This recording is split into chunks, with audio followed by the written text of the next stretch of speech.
فلا مضل له ومن يضلل فلا هادي له أشهد أن لا إله إلا الله وحده لا شريك له وأشهد أن محمدا عبده ورسوله اللهم صل على محمد وآل محمد يا أيها الذين آمنوا اتقوا الله حق تقاته ولا تموتن إلا وأنتم مسلمون يا أيها الناس اعبدوا ربكم الذي خلقكم من نفس واحدة وخلق منها زوجها وبث منهما رجالا كثيرا ونساء واتقوا الله الذي تساءلون به والأرحام إن الله كان عليكم رقيبا يا أيها الذين آمنوا اتقوا الله وقولوا قولا سديدا يصلح لكم أعمالكم ويغفر لكم ذنوبكم ومن يطع الله ورسوله فقد فاز فوزا عظيما فإن أصدق الحديث كتاب الله وخير هدي محمد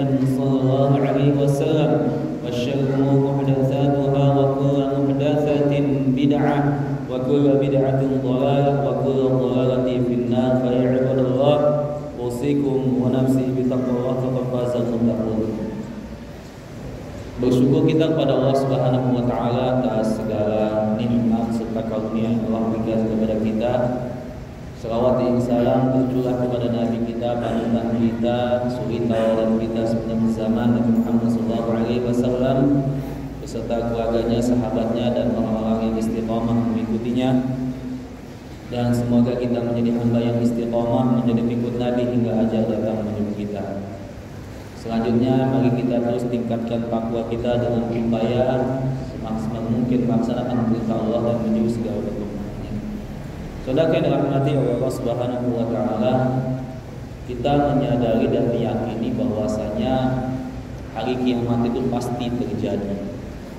Dan ini merupakan rukun iman dan bagaimana seorang muslim, seorang mukmin tidak dikatakan sempurna imannya jikalau tidak meyakini atau mengimani hari yang bagaimana Allah Subhanahu wa taala mencurahkan dunia beserta isinya, kemudian Allah Subhanahu wa taala akan giring kita nanti berhadapan atau bertemu dengan beliau serta mempertanggungjawabkan setiap amal perbuatan yang pernah kita lakukan.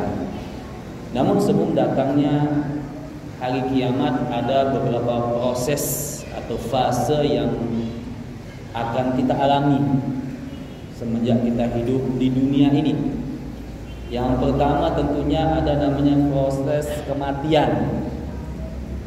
Proses kematian ini sebelum kita ada disebut mati. Hal ini disebutkan oleh Allah Subhanahu wa taala di dalam surat Al-Baqarah dan di ayat surat lainnya. Allah mengatakan wa kaifa takfuruna billahi wa kuntum amwatan fa ahyaakum tsumma yumitukum tsumma yuhyikum tsumma ilaihi turja'un. Bagaimana kamu kufur? Mengapa kamu kufur terhadap Allah? Wa kuntum amwatan, padahal awalnya kamu ini mati.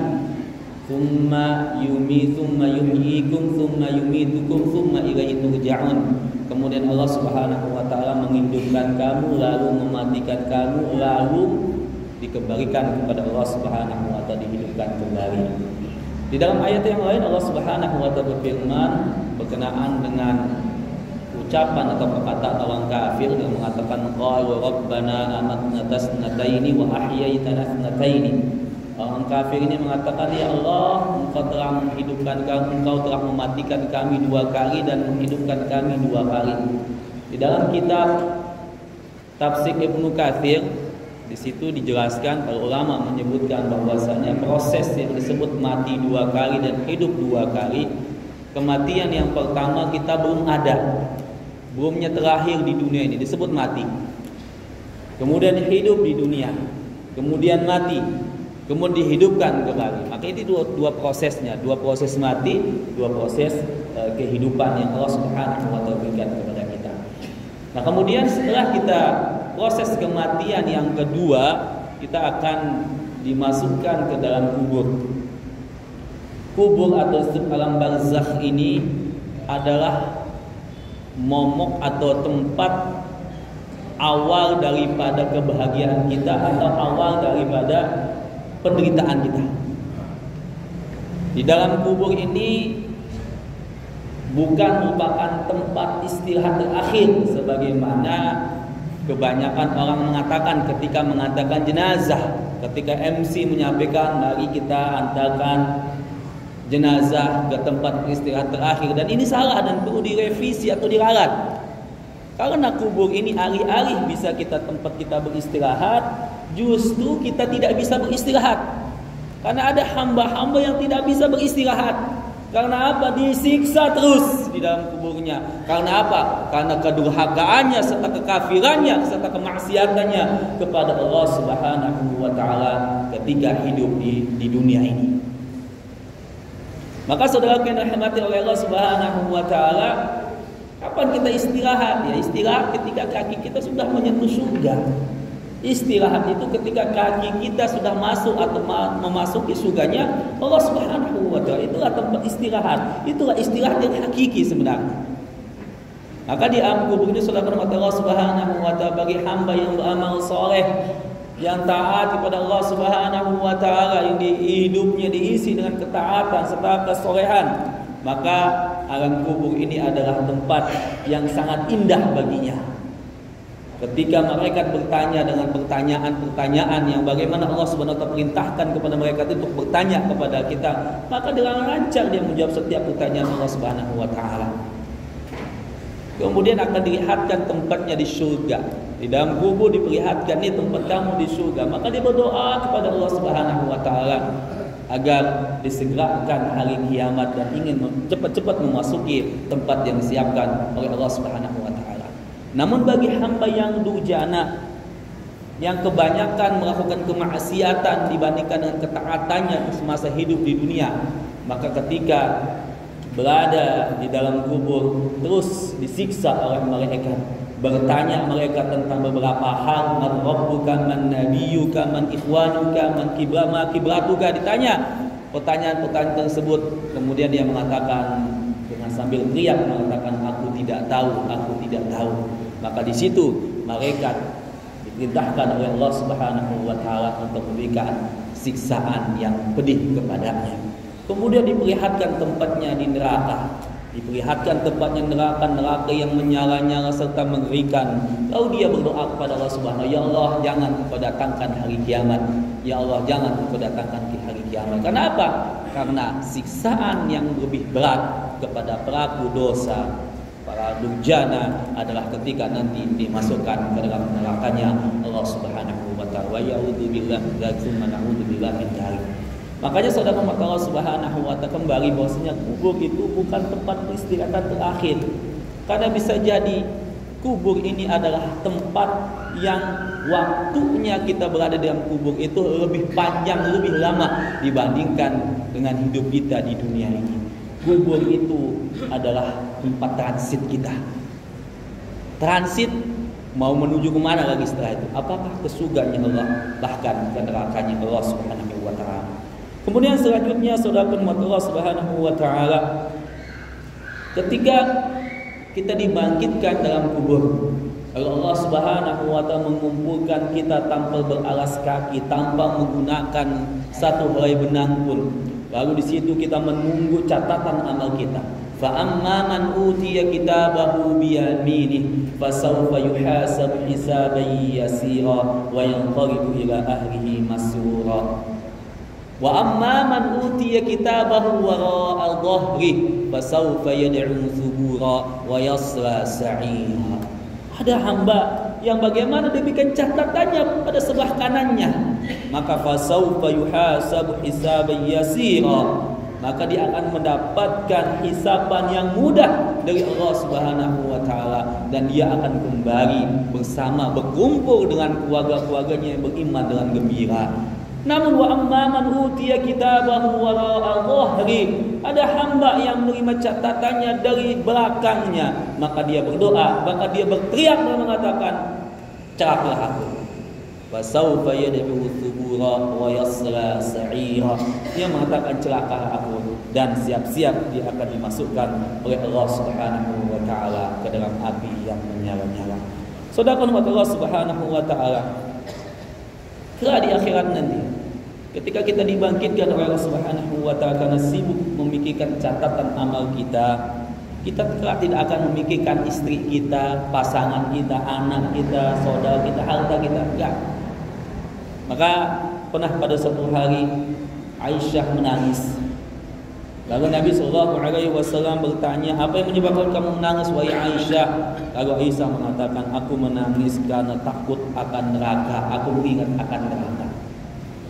Ini Aisyah, istri Nabi yang akan menemani Nabi SAW di surga, di dunia menemani Nabi, di surga juga menemani Nabi, nangis mengingat neraka. Pertanyaan kita sekarang, pernahkah kita menangis karena mengingat dosa kita? Pernahkah kita menangis khawatir kita akan dimasukkan ke dalam neraka oleh Allah Subhanahu wa taala? Lalu Rasulullah SAW mengatakan, amma fi thalathati mawatin fala yadhku ahadun ahadan. Ingatlah wahai Aisyah, pada 3 kondisi nanti seseorang tidak akan mengingat siapapun, tidak akan mengingat anaknya, pasangannya, tidak akan mengingat saudara-saudaranya. Pada kondisi apakah itu? Yang pertama kata Nabi SAW, indal mizan hatta ya'lama ayakhifu mizanu aw yathqul. Yang pertama yaitu ketika di sisi mizan, timbangan, sampai seseorang mengetahui timbangannya ringan ataupun berat. Kemudian yang kedua kata Nabi SAW,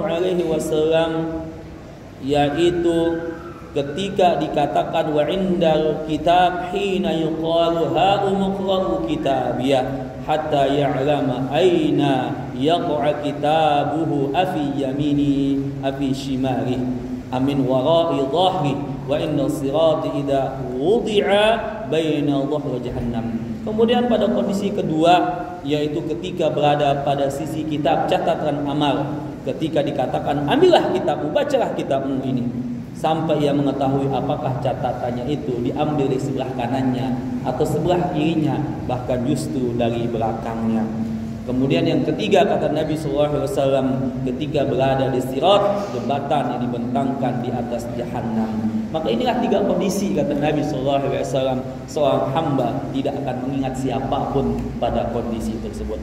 Saudaraku yang dirahmati oleh Allah Subhanahu wa taala, ingatlah apapun yang pernah kita lakukan, sebesar biji zarrah pun yang pernah kita lakukan, baik ketaatan maupun maksiatan, itu semuanya dicatat oleh Allah Subhanahu wa taala. Kita mungkin bisa menyembunyikan dosa kita. Di satu sisi kita mungkin bisa menampakkan amal soleh kita. Namun yang mengetahui semuanya apakah yang kita lakukan itu ketika kita menampakkan amal soleh kita, apakah itu benar-benar ikhlas karena Allah Subhanahu wa taala, hanya Allah yang tahu. Sebagaimana sebaliknya kita mungkin bisa menyembunyikan dosa kita. Ini kalau saja dosa itu memiliki bau, ada aromanya nih, ini mungkin orang nggak mau dekat sama kita. Karena Allah Subhanahu wa taala menyembunyikan aib kita, menyembunyikan dosa kita, sehingga dosa kita nggak nampak, nggak terlihat. Makanya kok kita mungkin merasa diri kita bergelimang dengan dosa serta kemaksiatan kepada Allah Subhanahu wa taala, ada aib pada diri kita, jangan dinampakkan aib kita. Cukup Allah yang tahu. Cukup nanti Allah Subhanahu wa taala akan menghisab kita. Namun ketika kita bertobat kepada Allah Subhanahu wa taala, maka Allah pun Maha Pengampun lagi Maha Penyayang.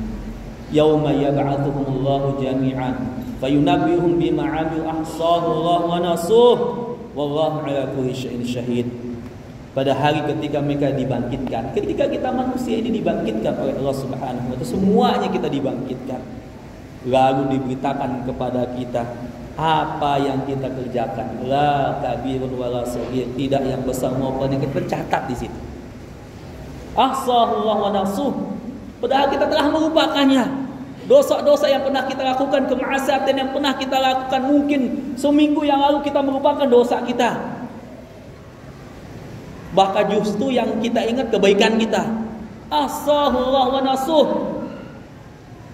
Allah menambahkan, padahal kita telah melupakannya. Dan Allah Subhanahu wa taala Maha menyaksikan segala sesuatu. Dan di dalam ayat yang lain, wa wudi'al kitab fatara mujrimina mushfiqina mimma fihi wa yaquluna ya waylatana ma li hadzal kitab la yughadiru saghiratan wa la kabiratan illa ahsaha wa wajadu ma 'amilu hadira wa la yadhlimu rabbuka ahada. Dan diletakkan kitab Lalu kamu akan lihat orang-orang yang bersalah ketakutan terhadap apa yang tertulis di dalamnya. Dan mereka berkata, aduhai celaka kami, kitab apakah ini yang tidak meninggalkan yang kecil dan tidak pula meninggalkan yang besar, melainkan yang mencatat semuanya, dan mereka dapati apa yang mereka kerjakan ada tertulis di dalam kitab tersebut, dan Tuhanmu tidak menganiaya seorang buah pun. Maka di sini saudara rahmat Allah Subhanahu wa taala tidak akan luput kita dari perhitungan Allah Subhanahu wa taala. Bayangkan hari penghakiman itu nanti, ketika kita dibangkitkan, kita berdiri menunggu catatan kita. Kita menunggu hisab itu sekitar 50.000 tahun, bayangkan. 50.000 tahun kita menunggu. Detail, detik demi detik, menit demi detik dicatat, diperlihatkan oleh Allah Subhanahu wa taala. Bahkan saudara Allah Subhanahu wa taala, ma yalfidu min qawlin illa ladaihi raqibun 'atid. Tidaklah yang terlontar dari lisan kita ini semuanya dicatat oleh Allah Subhanahu wa taala. Ada di dekat mereka yang mengawasi, yang mencatat setiap apa yang kita ucapkan.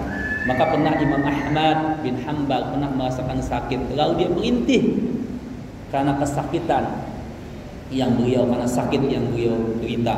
Lalu ada seorang tabi'in yang bernama Paulus mengatakan, wahai Imam Ahmad, ingat rintihanmu ini juga akan dicatat oleh mereka dan akan diminta pertanggungjawaban di sisi Allah Subhanahu wa taala. Lalu Imam Ahmad diam dengan apa nasihat yang disampaikan oleh Paulus kepada beliau. Dan semoga kita menjadi hamba Allah Subhanahu wa taala yang senantiasa memahami diri kita, yang bisa mengintrospeksi diri kita, muhasabah diri kita di setiap amal yang pernah kita lakukan.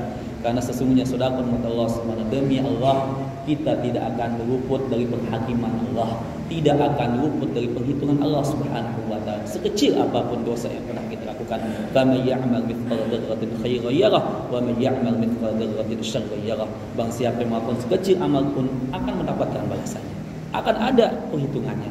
Dan bang siapa yang melakukan dosa sekecil apapun akan mendapatkan pahala, akan mendapatkan balasannya juga, yaitu berupa dosa dari Allah Subhanahu wa taala. Barakallahu li wa lakum fil Qur'anil azim wa nafa'ani bima fihi min al-ayati wa dzikril hakim. Aqulu qawli hadza fastaghfirullaha li wa lakum wa lisa'il muslimina wal muslimat wal mu'minina wal mu'minat fastaghfiruhu innahu huwal ghafurur rahim.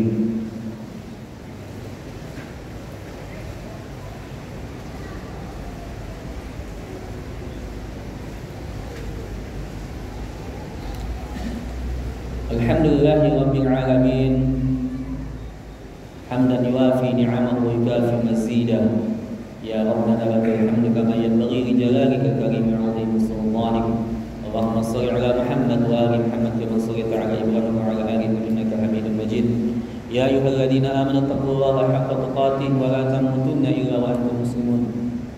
Fa ya ibadallah, usikum wa nafsi bittaqwa faqad faza muttaqun. إن الله وملائكته يصلون على النبي يا أيها الذين آمنوا صلوا عليه وسلموا تسليما. اللهم صل على محمد وآل محمد كما صليت على إبراهيم وعلى آل إبراهيم إنك حميد مجيد. اللهم اغفر للمسلمين والمسلمات والمؤمنين والمؤمنات الأحياء منهم والأموات برحمتك يا أرحم الراحمين. اللهم إنا نسألك سلامة في الدين وعافية في الجسد وزيادة في العلم وبركة في الرزق وتوبة قبل الموت وراحة عند الموت ومغفرة بعد الموت. اللهم هون علينا في سكرات الموت والنجاة من النار وعافية من الحساب. اللهم إنا نسألك الهدى والتقى والعفاف والغنى. ربنا ظلمنا أنفسنا وإن لم تغفر لنا وترحمنا لنكونن من الخاسرين. ربنا لا تزغ قلوبنا بعد إذ هديتنا وهب لنا من لدنك رحمة إنك أنت الوهاب. ربنا آتنا في الدنيا حسنة وفي الآخرة حسنة وقنا عذاب النار. وصلى الله على نبينا محمد